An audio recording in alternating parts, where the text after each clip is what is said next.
આવી રહી તો બધી બહેનોને અંતરનો ઉમળકો હોય છે કે પોતાના હાથે મીઠાઈ બનાવે અને ભાઈને જમાડે।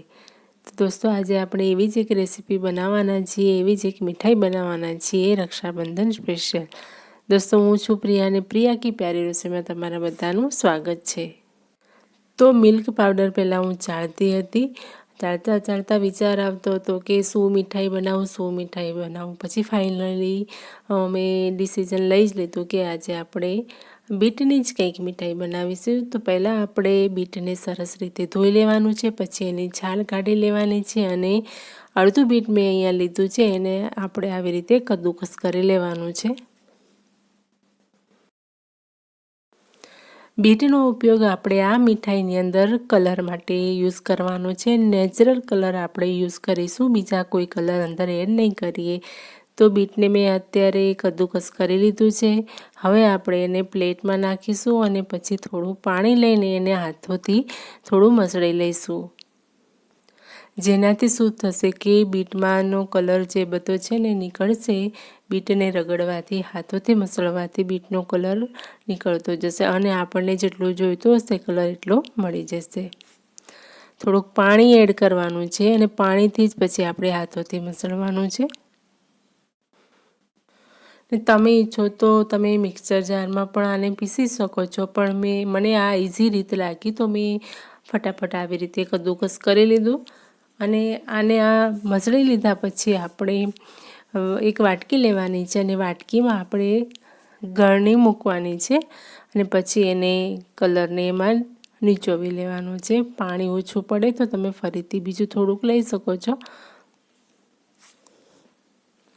કલર તમારે કેટલો ડાર્ક કે લાઇટ રાખવો છે એ પ્રમાણે આપણે આનો કલર લેવાનો છે, બીટનો રસ લેવાનો છે એ પ્રમાણે ડાર્ક જોઈતો હોય તો તમારે થોડોક વધારે આનો રસ લેવાનો છે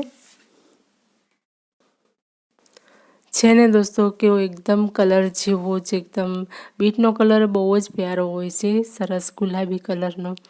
તો આને આપણે હવે સાઈડમાં રાખી દઈશું અને મેં અહીંયા કઢાઈ લીધી છે। કઢાઈમાં આપણે 2 ચમચી જેટલું દેશી ઘી લેવાનું છે। ઘી લેવાથી આ જે મીઠાઈ બનાવવાના છીએ એનો ટેસ્ટ છે બહુ જ સરસ આવશે। તો અહીંયા મેં 2 ચમચી ઘી લીધું છે। તમે ચાહો તો ઘીની ક્વોન્ટિટી 1 ચમચી જેટલી પણ કરી શકો છો। અને હવે આપણે કઢાઈને મૂકી દઈશું ગેસ પર। તો ગેસ ચાલુ કરીને આપણે ઘીને થોડું મેલ્ટ થવા દઈશું। પછી મેં અહીંયા 3 કપ જેટલું નાળિયેરનું છીણ લીધું છે। તમે સમજી જ ગયા હશો કે હું નાળિયેરની મીઠાઈ બનાવવાની છું, તો 3 કપ મેં અહીંયા નાળિયેરનું છીણ લીધું છે। હવે આપણે આને થોડુંક સાંતળી લઈશું, મતલબ કે થોડું એને શેકી લઈશું। આનો કલર આપણે ચેન્જ નથી કરવાનો, ધીમા ગેસ ઉપર જ આ મીઠાઈની બધી પ્રોસેસ કરવાની છે। ગેસને માત્ર ધીમો કરી દો, પછી આપણે એને હાઈ કે નથી કરવાનો, બસ લો ફ્લેમમાં પણ આપણે આને બનાવવાની છે। આના પછી આપણે અંદર એડ કરીશું પોણા કપ જેટલી ખાંડ। ખાંડનું પ્રમાણ તમે વધારે મીઠું ઈચ્છતા હો તો 1 કપ નાખી શકો છો અથવા તો અડધો કપ પણ એડ કરી શકો છો। પછી આપણે એને 1 મિનિટ સુધી હલાવી લઈશું, ધીમા ગેસ પર જ આપણે પ્રોસેસ કરવાની છે। અને પછી આપણે લઈશું 1 કપ દૂધ મેં ફૂલ ફેટ લીધું છે। પછી આપણે આ દૂધ બળે ત્યાં સુધી આને ધીમા તાપે આને શેકવાનું છે।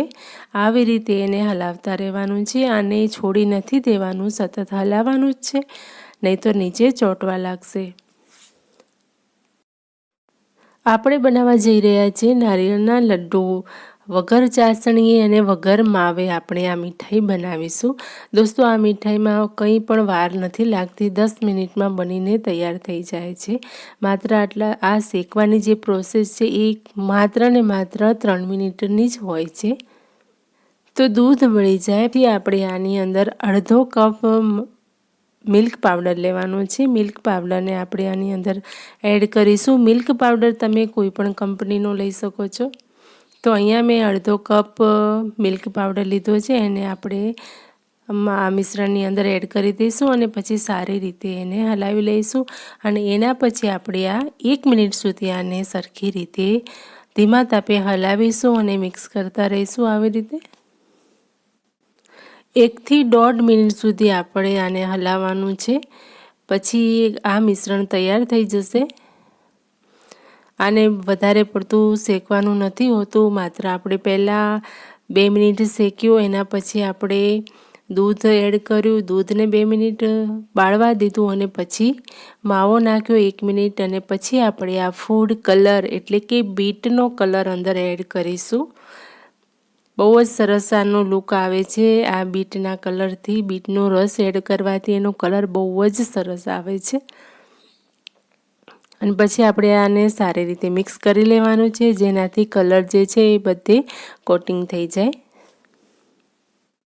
જેમ મેં કીધું એ પ્રમાણે કે 1 મિનિટ સુધી આપણે નાળિયેરના છીણને શેકવાનું છે. એના પછી આપણે એની અંદર એડ કરવાની છે અડધો કપ ખાંડ અને ફરીથી 1 મિનિટ સુધી આપણે એને હલાવવાનું છે, શેકવાનું છે અને ફરીથી પછી આપણે 1 મિનિટ પછી એની અંદર આપણે 1 કપ જેટલું દૂધ એડ કરીશું.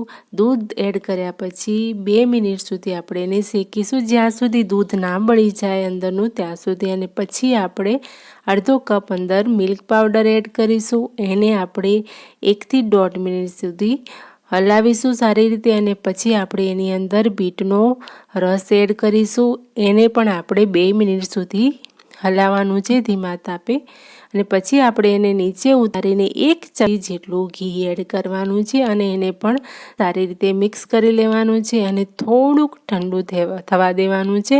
એના પછી આપણે લાડુ વાળીશું. બહુ જ સરળ રેસીપી છે અને બહુ જ ઓછા ટાઈમમાં બની જાય છે. એકવાર તમે જરૂરથી ટ્રાય કરજો દોસ્તો. પછી આપણે આવી રીતે કોઈ માપિયું લઈ લેવાનું છે, જેનાથી શું થશે કે તમારા બધા લડ્ડુ જે છે ને એક સરખા માપના બનશે, નાના મોટા નહીં બને. હાથોથી આપણે આવી રીતે એને ગોળ ગોળ વાળી લેવાના છે. અને જો તમને ફ્લેવર ગમતું હોય તો તમે આની અંદર ઇલાયચી પાવડર એડ કરી શકો છો. મેં અંદર એડ નથી કર્યું. અને પછી આપણે નાળિયેરનું થોડુંક છીણ લઈ લઈશું આવી રીતે પ્લેટમાં અને પછી લડ્ડુને આવી રીતે રગદોળી લઈશું, જેનાથી શું થશે કે નાળિયેરનું જે છીણ છે લડ્ડુ ઉપર કોટિંગ સારી રીતે આમ થઈ જશે, એટલે દેખાવમાં પણ એ સુંદર દેખાશે. લાગવા જોઈએ કે આ નારિયેળના લડ્ડુ છે. ડ્રાયફ્રૂટની છીણ કે અંદર આની અંદર એડ કરીશું તો લડ્ડુ જે છે ને સરખી રીતે વળતા નથી.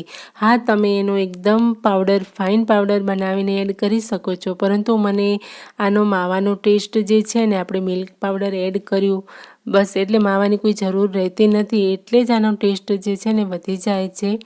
એટલે આની અંદર બીજું કંઈ એડ કરવાની જરૂરત મને તો લાગતી નથી. આવી રીતે મેં પહેલાં લડ્ડુ બધા બનાવી લીધા અને પછી નારિયેળના છીણથી બધા લડ્ડુમાં હું કોટિંગ કરી દીધું છે મેં. અને પછી આપણે એને આવી રીતે સર્વ કરી લેશું.